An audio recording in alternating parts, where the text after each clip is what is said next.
Good afternoon, everyone. Hi, I'm Pamela McCoy, your host of the Pamela McCoy Show, CEO of Bonafide Credit Consultants, and an author of Bonafide Bits where inspiration and intellect collide with your finances. And I am excited to be here this afternoon. You know, it's our custom to have exciting, important guests here to bring you bonafide bits and nuggets of news that you can use, and today is no exception. Today I have an outstanding, dynamic guest with us. Her name, Ms. Clemmy Perry, the founder of Women of Color Golf. So without further ado, join me in welcoming Ms. Clemmy Perry. Thank you, Pam. Thank you for being here, Clemmy. I'm so excited to have you here with me, excited to share with our viewers about Women of Color Golf. Good.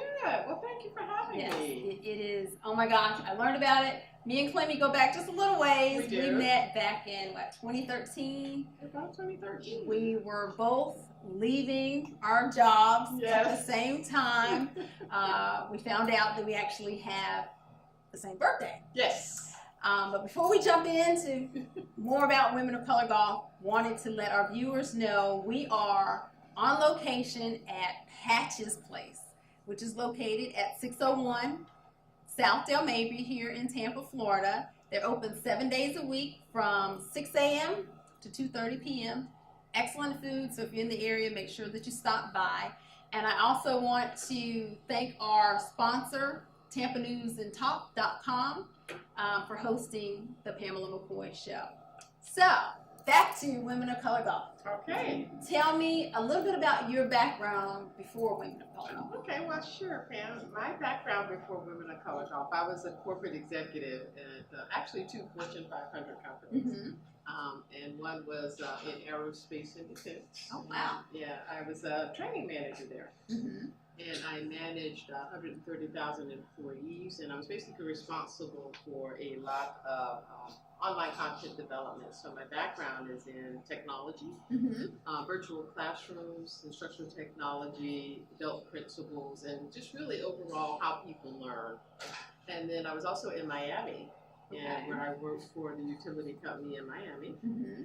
And there I was responsible again for a lot of training for smart grid technology and electrical distribution systems and design. So my background has really evolved around STEM and a lot of technical training, any kind of technical training, customer service training, marketing training. So it's what I love, and it's what I have made a career out of in some form or fashion, regardless of what the specific domain was. Wow. And it's so ironic that, unbeknownst to you, I'm sure, as you were on that journey of training and the technology piece, and one could say that golf is technical, you know, not technical and technology, STEM kind of aspect, but to some degree. Right. You know, when you think about the building of the clubs and the angles and all of that goes into that, though you're not building the clubs. Right. But certainly from the training perspective. Absolutely. You know, whether it was the virtual training, the hands-on training, mm-hmm. but creating the curriculum and really kind of getting in the mindset of how people learn differently, mm-hmm. and how you need to structure the training so that everyone can, at their own perspective, reading this material, get the same conclusion out of reading that. Right. You know, so I find that interesting that would be your background pre-Women of Color Golf. Did you not know that? You know, it's divine intervention. It's divine how he just kind of prepares us for things. So that's very interesting that would be your background. It is my background. I thought you knew that. Well, a little bit. A little bit, but not how it all kind of comes full circle. Right. Leading you on this path. Oh, absolutely. To your destiny. Yeah. So how about that? I love it. It's been a very fascinating and rewarding and blessed journey, and I'm just taking it step by step. Yeah. You know, I was not in the golf industry prior to losing my job. Mm-hmm. Like I said, I was actually laid off from an aerospace and defense company, and during that layoff, I was looking for contract work. Okay. And we were traveling down to Miami to go back to the utility company. And here I'm thinking, I'm loving Tampa. I didn't necessarily want to go back to Miami. And as we were driving back, to Miami, my brother Ross actually found a set of golf clubs on the trash pile. And it was literally on the intersection of PGA Boulevard and Prosperity Road. Wow, is that like serendipity? Everybody, yeah, it's really quite a sweet, humbling story. Wow. And he knew at that time that I did not want to add any extra expenses because I had just recently gotten a severance package. Right. And so he asked, the neighbors, could he secure the clubs for his sister? And he came back to Tampa, and I went to Miami to continue contract work. And about 6 months later, it was Christmas. So I asked my oldest brother to buy me golf lessons. I didn't want a Christmas present. I really wanted to learn to play golf. And once he bought the golf lessons, another 6 months passed, and I realized that I loved it. And I was looking down the golf course and looking down the fairway, and I realized that I had to make a difference for the women and girls behind me. So I used my severance package to actually start the foundation and the capital that I needed to start Women of Color Golf. Wow, so that speaks a lot to, in my book I talk about your dreams and funding your dream and how important it is. And I mean, that's like taking a leap of faith. It was. After you have that serendipitous divine intersection, like how do you ride down a highway? Right. And you see a set of golf clubs, your brother, and think, I think I want to get those for my sister. That's like a random thought. So it's not random because well, he knew I had an interest in playing. Right. But it was just, then I had the layoff, so I couldn't afford to buy the clubs or what I needed to do it. But he just was adamant that this is something that you need to learn how to do. So the story it's just really about a lot of love. I mean, that's really kind of what comes out of it, because it was because of both of my brothers. I was at a point where, things were very tight, and I had only the severance package. Right. And so I couldn't afford the clubs, and I couldn't afford lessons, so they both supported me in that venture. Then out of that love, then you poured into love of this dream to help others behind you. So I think. Well, I knew that I could see it was necessary, because after I started playing, I saw all of the intrinsic values of golf. And I realized that, wow, it was more than just about swinging a set of golf clubs. And that it was necessary for me to, I can remember being on the fairway, and I literally saw the dream. I saw other women coming, because I thought, well, in a few months, this is going to get pretty lonely. Who am I going to play with? Right. Because I had, I was new, and everyone else that I knew was far more advanced. Right. And so as a new player, I just kind of started looking at, from a training perspective, I had to use the skills that I had to figure out, well, how would you bring a minority woman, and then in particularly, women in general, into the game differently. Right. Because what I realized, Pam, is that the way we work in the world as women, I mean, we typically, when we grow up, we do things together, we're in groups, we're in pairs, we like structure. Right. We want to know what's going to happen to us. So I just kind of began to customize the training and the curriculum and everything based on those adult learning principles of a woman and of a female. Yeah, and that's very thoughtful foresight on your part to kind of think that through when you're on there. There's others, that things that I didn't have. I didn't have someone to kind of teach me, but you know what?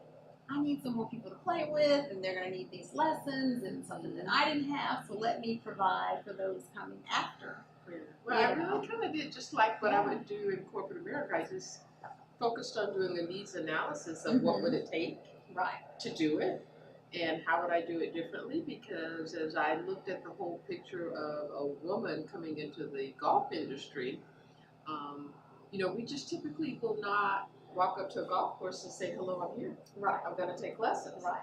And so one of the things that we did was, a very good friend of mine, Belinda Berry, she encouraged me to maybe start rolling the classes out through Hillsborough Community College. And so, because we were trying to think about, well, how are we going to get a woman to come and play golf, and particularly a minority woman. And I realized education was important to us as a race of people. And so we've started running the classes out of Hillsborough Community College as part of their continuing education series. Right. And it had never been done before in the golf industry. Thinking outside of the box. And it worked. Yeah. And we never stopped from the time that we started the program. So when did you actually start your very first class of golf, of women club golf? Well, our very first class actually our very first class was in a partnership that we had in Tarpon Springs. Okay. Yeah, but what we realized very quickly is that we needed those partnerships and those community relationships. Okay. So we started with Hillsborough Community College, and then we went to some golf courses in Tarpon Springs. We've done some golf courses here in Hillsborough County, and our most recent partnership, where you're in a class, is at Top Golf in Brandon. And so they've been very receptive then to this whole idea and concept, which is really, really nice that community has kind of rallied around this concept. Well, you cannot do it without a community. I mean, the community has just been so embracing, and it's been beyond my expectation in such a short period of time. I would say that in 4 years, we've already trained about 400 minority Did you hear women that, and audience? girls in golf. 400 women Yes. have been introduced to golf. Yeah, in 4 years. That's significant. That is significant. That's significant. Even, when you think about, I was speaking with Al earlier, and he was saying that he can't recall a single African-American female that he's ever seen play golf. Really? And that's astounding, and unfortunately that's probably not a unique story. And it's not that they don't exist, it's just that there's so few. It's so few. And so you have to be watching it very consistently to see one. It's basically the story that it's painting. Right. But the fact that you have now taken on this task, this wonderful, beautiful, I don't know, it's a mantra, it's a movement, it's a, what they said, it's not a moment, it's a movement. Yeah, it's a movement. That now already you have made it 400 strong and going and growing. So that's phenomenal. I mean, if you think, if you're going at the rate of 100 a year, where are you going to be in 10 years and 20 years? That would be very and one would have to think that, it's not going to stop at 100 a year. It's going to quickly be 200, 300 a year. But that would be fabulous. Then exponentially, what is it going to look like in 5 years and 10 years? So Al's grandchildren, great-grandchildren, they won't make that statement that, I've never seen an African-American woman play golf. You know what I'm saying? So that whole landscape is going to change largely because of Plain Perry. Isn't that something? And here I just was wanting to make a difference for, I just thought, well, we'll get a few women. We didn't know where it would go. But I will tell you the success of it has been because of a very dear friend of mine, Dr. Michael Cooper. And Dr. Michael Cooper has been in the golf industry for 35 years or more. Wow. He initially was one of the founders of the first tee here in Tampa. He built the practice range at Temple Terrace practice facility where you'll be going next after this beginner session. And I always say he has been the brainchild behind it because he brought the golf industry expertise. I mean, I had never picked up a set of golf clubs until 4 years ago. I wasn't a professional golfer, but what I did know was how to train and how to develop curriculum. And I wanted something that was different, that was unique, that was easy for a novice person to understand, and that was user-friendly. So the two of us with our skill sets, and then I brought the technology background, so we were able to utilize a lot of social media and technology to get us a very visible presence with some of the top golf industry leaders, the United States Golf Association, PGA of America, the Ladies Professional Golf Association, and even the White House. So, and even Sheila Johnson, who is she's my favorite. She is golf. She is my favorite. Yes. So tell us a little bit more about your interaction with Miss Johnson. Oh, and what she that has been following us on Twitter. And I mean, what? She does watch what we're doing, and we get communications from her. That's huge. That is very huge. It says she's watching, and our ultimate goal and vision would be that these clinics eventually would begin to run out of her resorts. I just think that is kind of duplicate. Yeah, absolutely. Yeah. And you know, she's got several here in Florida. Absolutely. And I mean, this is such a win-win situation. You know, Florida has the largest number of golf courses than any other state. We have almost year-round perfect weather. Absolutely. And it is just such a good opportunity and a good fit to bring a lot of women. And like you said, it's for it not to be a statement that it would be rare to see a woman or a woman of color. I never realized the impact until Dr. Cooper's report. He actually wrote the diversity and inclusion report for the World Golf Foundation. Yeah, he wrote the first one. You got to meet him. The statistics were mind-blowing. Weren't they? You know, and again, it's like you don't know what you don't know. Right. You might assume some things, and that's probably. But when you hear the numbers, yes, you're like, wow. Right. So there's about 24 million people that play golf, and 4 million of those are minorities. So less than 1 million minority women play. Yeah. Out of 24 million people. 24, and that would lend itself to what Al was saying about he's never seen. Well, you pretty much have to be watching golf almost every day, like pretty consistently to see when there's only 1 million. Yeah. That's one way, and so what you're doing is absolutely going to change that landscape. And even, the model of women of color golf, when you're talking about, you bring a Michael Cooper with the golf expertise and a Clemmy Perry with the training and the technical and the curriculum and all of that, it speaks volumes not only as it relates to golf, but about partnership and collaboration and how that's so important. No man is an island.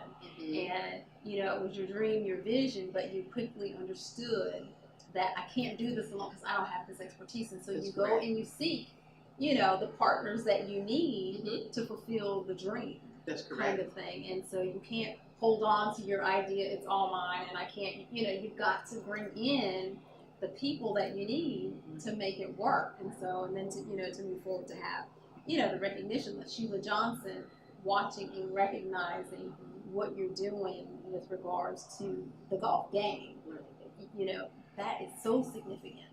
Again, not just for women, but for the golf game. And if you can get this to, again, if this is adopted and starting to, you have these little mini women of color golf that would be start wonderful. To multiply, locally, nationally, internationally, That's what I said when I said, it's no longer going to be 100 a year. Oh my goodness. It could then be, that 1 million that we have of the 24 million. It'll be 1 million a year. Oh, wouldn't that be lovely? I like to dream big. I like to dream big. I know you do. We're Sagittarius. We are the December 7th babies. That's what we do. Right? Yeah. That's what we do. So, no dream is too big. We're going to make it happen, whatever it takes to make it happen. Absolutely. So I'm so excited. So excited to be part of all of this. I'm glad that we're excited to have you. We just, I was telling Allie, taking up the game. It's been a long time coming. And you resisted it. But I resisted. I thought it. You called me several times. Yeah, Clemmy wouldn't let me go. She wouldn't let me go. And so now I'm in. You're in. And how do you feel about it? And I'm hooked. Already. I'm enjoying it. I'll Good. say that. I'm enjoying it. I'm already looking at. I told Al I have to have purple clubs. Yes, you do. And purple balls. And purple balls. Audience, for those of you who don't know, purple's my favorite color, and so I often jokingly say, if it comes in purple, I either have it or I'm trying to get it. Right. So, and people just know that, so they buy me purple stuff. So, that's just the way it kind of goes. I love it. It's going to be pretty out there on the golf course. Yeah. I'm looking forward to seeing you with those purple clubs. So we talked a little bit about the background and how Women of Color Golf came to be and some of the future goals and all of that. But we didn't tell the audience about your big trip to the White House. Yes. President Obama. Yes. So you didn't only get recognized by Sheila Johnson. Yes. Like you got recognized by President Obama. We did. Tell us a little bit about that. Yeah, in only 2 years, and that's when I realized it was the right thing. So someone submitted us for a Champion of Change award. Wow. And there are only very few organizations out of the country that get selected. You hear for that, audience? Not just locally, not just And, out of Tampa or Florida, out of the country. So during his presidency, it's like once a quarter they select a handful of organizations across the country that are impacting change in some way that will make your community better or that will make the lives of someone else better. And we were chosen to be a champion of change for the United States White House Office of the President. And so I had an opportunity to go to Washington, not just once, but we ended up getting, it was just beyond my dreams. We ended up getting invited back also for Christmas. So I got to see the White House decorated at Christmas. And the biggest joy was that my 91-year-old mother, Miss Doris, who wouldn't have been able to go to a golf course, was actually able to see me speak on stage, and she watched it from her mobile phone. It just doesn't get any better than that. It doesn't get any better than that. And Miss Doris, if you guys don't know Miss Doris, she is, oh my gosh, Miss Doris. She's a sweetheart. She is a sweetheart. So she comes from good stuff. Oh, we're trying. But that is just awesome. Oh my gosh. Really that's huge. That is huge. You're right. It doesn't get much better than that. The President of the United States, recognizing what you're doing and the impact not only locally, but again, really globally. So when you're talking about change agents, and you're talking, golf is not just the game, the health benefits. Right.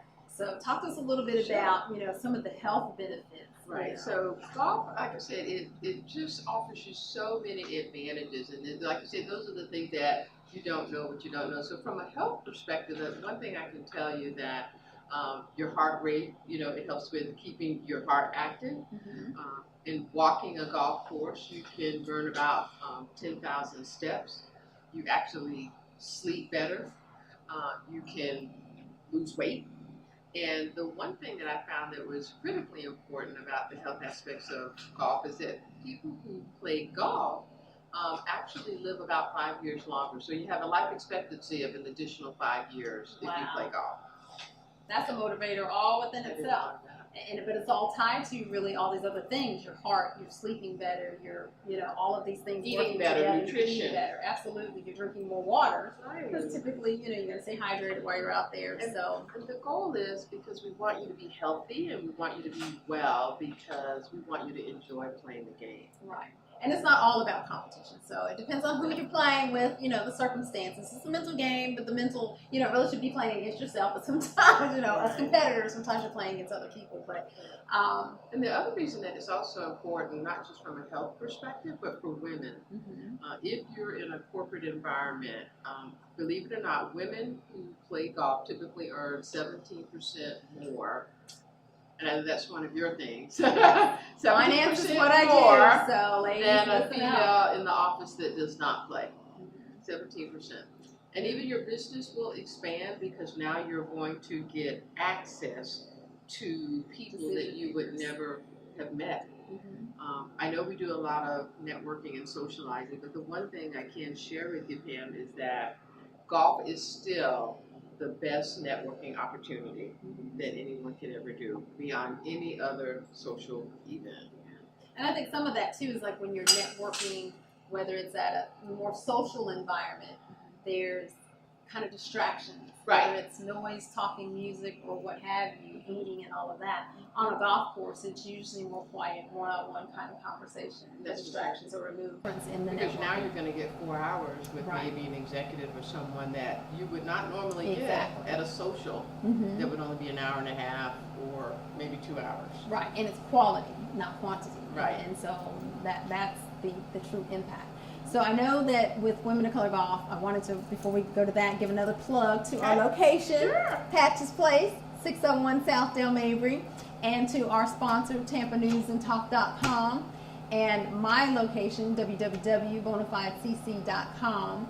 Wanted to give you an opportunity to talk about how people can donate to Women of Color Golf. Before we get out of here, I want to make sure that we get that in. Yeah, so absolutely. We are always looking for sponsors or people that want to continue to support what we're doing and support our mission. And so you can donate either on our website at www.womenofcolorgolf.org and make a contribution for our girls program and other initiatives that we'll be doing to encourage the growth of the game. Exactly. And again, she said girls, and I think that's key too, because again, we've talked a lot about women of color golf, but really we want to take that down a couple generations and start getting our young girls involved in golf. Because again, much like what we do at Bonafide in finance, the earlier you get it, the longer the opportunity to take advantage of those opportunities. So if we can get our young girls involved in golf, that would be awesome. Then that means their whole adult life then they have this ability to be on the golf course with CEOs and executives from day one of their first job, as opposed to I'm 30 or 40 and getting in. Doesn't mean, it's never too late though. It's never too late. You're 25 or 30, you just take up the game, there's still time. Right. But imagine if you are 20 and you had your whole professional career on the golf course. And so that's what we want to kind of instill that in our young ladies, that, the sooner the better. And so definitely, I want to encourage all the viewers to go to the Women of Color website, make a donation, help support our young girls to get them involved in golf as early as possible. And also, before we go, I want you to also talk about Michael Cooper's getting inducted. I want to share that with our audience. We are so proud. Michael Cooper, like I said, he serves as the chairman of the World Golf Foundation, and he's just for diversity and inclusion. And this, in the next week or so, he's also on our board, the Women of Color Golf Board of Directors, but he is being inducted into the African American Golfers Hall of Fame. Down in West Palm Beach. That's huge. Memorial Day weekend. So we could not be more proud of him and more excited for such a distinguished What an honor. A huge honor. Isn't it? And you got to meet him. I got to meet him. Down to earth guy. I mean, and just to think of the wealth of history and even the things that he has done to shift, the landscape as it relates to minorities in the game. So, and he's so understated, he doesn't want the hoopla, so humble, but he has done such great things, and you talked about the thing that he's done in Temple Terrace. Yes. He talks like it's nothing. I know. But it's a big deal. It is a big deal. It's a big deal. And he too has done a lot with regards to getting youth involved in golf. Yes. And, again, as minorities and young people, they didn't get exposed a lot to golf. And we tend to focus a lot on basketball and football. For minorities, that's kind of where you think, that our youth first go to football, basketball. You might hear a little bit about baseball. Right. But you very seldom hear about golf, really until Tiger came on the scene. And even now still, it's not, golf does not rank with basketball or football. And so we still have a ways to go to kind of change that landscaping. And you talked about the health benefits. Yes. And golf compared to the injuries that you would receive in some of these other sports, i.e. football, concussions, and all of that, life expectancy and all, golf is much safer. And really, if you're really good at it, you can make more money, safer money. And there's scholarships available for our youth. And scholarships. Yeah, that is the largest untapped scholarship pool available for girls. Oh, wow. In golf. So that's huge. Well, Ms. Clemmy, as we wrap up, I want to thank you again for being my guest. It was a delight having you here. I want to thank our sponsor, TampaNewsAndTalk.com, and where you can find this show, any other missed shows on TampaNewsAnd.com. Also want to thank our location, Patches Place, here on Southdale Mabry. And again, thank you to my viewers, and until next time, PMA, Positive Mental Attitude.